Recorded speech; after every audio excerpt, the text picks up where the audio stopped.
नमस्कार साथियों, आप सभी का स्वागत है। तो आज का टॉपिक है पंचायत। हम लोग पंचायत के बारे में फुल डिटेल्ड नॉलेज आज कलेक्ट करने वाले हैं। तो चलिए स्टार्ट करते हैं पंचायत के बारे में। तो देखिए, पंचायत होती क्या है। पंचायत को भारत की स्थानीय शासन प्रणाली का अहम हिस्सा माना जाता है। और जो पंचायत होती है ये क्या करती है, जो भारत के गांव हो गए, छोटे कस्बे हो गए, इनका प्रतिनिधित्व करती है। और साथ ही आप कह सकते हैं पंचायत को भारत की सामाजिक, राजनीतिक, आर्थिक व्यवस्था का अहम हिस्सा माना जाता है।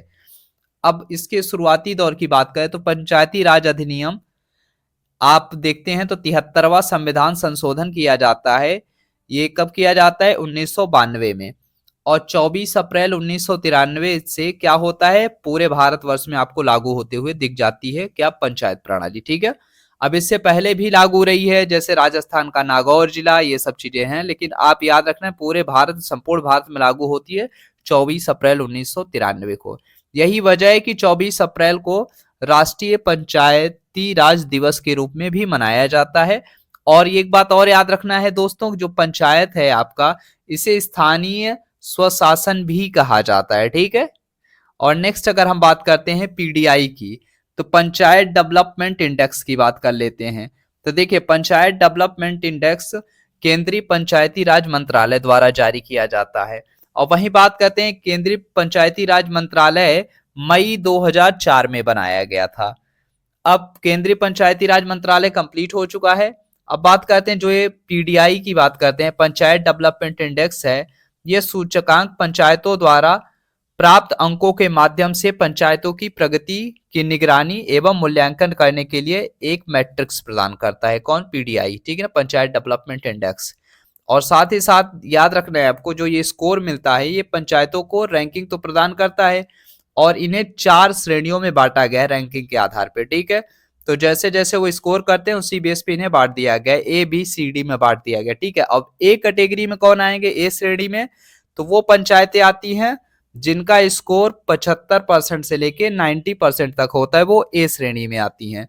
वहीं आप देखते हैं तो बी श्रेणी के तहत 60 से लेके 75% तक जो भी पंचायतें आती है वो बी श्रेणी में रखी जाती हैं।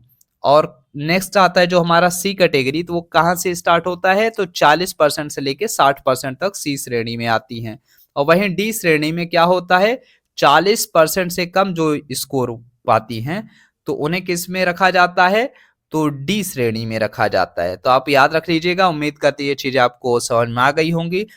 एक बात और याद रखना है साथियों, संविधान का अनुच्छेद 243 जी, जी फॉर गर्ल है ना, तो उसको याद रखना है। अनुच्छेद 243 जी के अनुसार पंचायतों को निर्णय लेने और काम करने की आजादी है। ठीक है।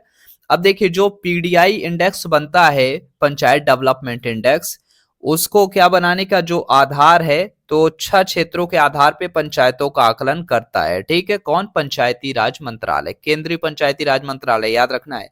और वो 6 क्षेत्र कौन कौन से हैं? तो पहला है नियम और नीतियां, और दूसरा है आपका कार्य, एक्शंस क्या रहे हैं। तीसरा निधि, निधि मतलब फंड होता है। ठीक है, याद रखना है, फंड मतलब पैसे वगैरह। फिर चौथा आपका आएगा स्टाफिंग, और पांचवा आएगा प्रशिक्षण एवं कौशल, और जो हमारा 6 नंबर पे आता है वो जवाबदेही है। ठीक है। तो इन्हीं 6 क्षेत्रों के आधार पे पंचायतों को क्या दिया जाता है? स्कोर दिया जाता है, और उस स्कोर के आधार पे रैंकिंग दी जाती है ना। A B C D category में उन्हें वो कर दिया जाता है, श्रेणी में बांट दिया जाता है। उम्मीद करते हैं ये इन्फॉर्मेशन आपको अच्छी लगी होगी। तो मिलते हैं अपने नेक्स्ट वीडियो में साथियों, तब तक के लिए बाय बाय।